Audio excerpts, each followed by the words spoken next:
sa Unitop. Bibila ako ng chocolate na pang-prank sa aking mga kapatid. Yung chocolate, tutunawin ko. Tapos lalagyan ko ng hilaw na itlog puto. Kunwari ay mamimigyan ng chocolate. Hindi nila alam na yung laman ng chocolate itlog puto. Dahil swerte tayo for today ay mamahagi tayo ng swerte sa aking mga kapatid. Itang ingay dito. Excited ako umuwi. Ang kapatid.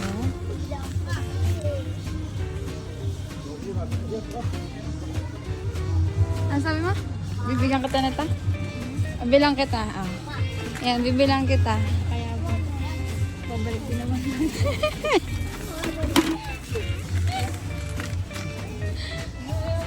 Hati-hati kayo. Ayoko sa aking kapatid. Dahil malalaman niya aking mga balak na masama sa kanya.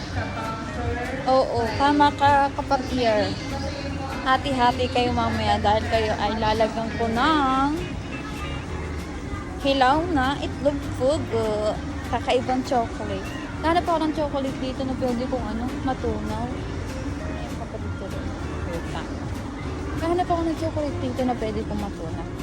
Para yun yung ibabalot ko dun sa hilaw na pugo. Tapos sasabihin ko mamaya, oh, hati-hati kayo diyan dahil isa lang ang nabili ko. Eh, tao ka ng tao. Eh. Mag-hi ka muna dun. Tingnan ako ng itlog pugo. Gawa na ko si Atela doon sa next market. Merienda ka muna siya. Para hindi niya halata na ako ay bumili ng itlog pugo. Pamprank ko sa kanila.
Ah, te.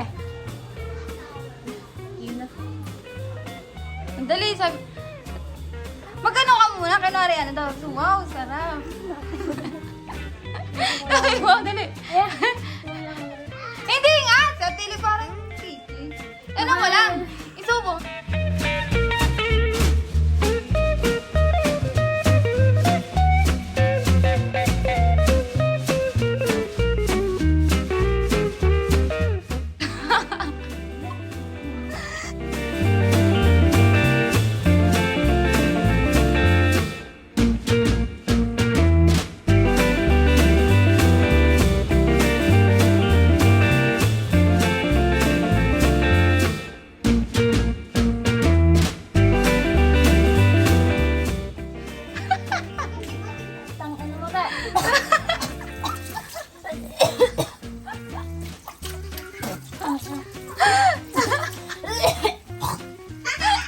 Tang ina mo.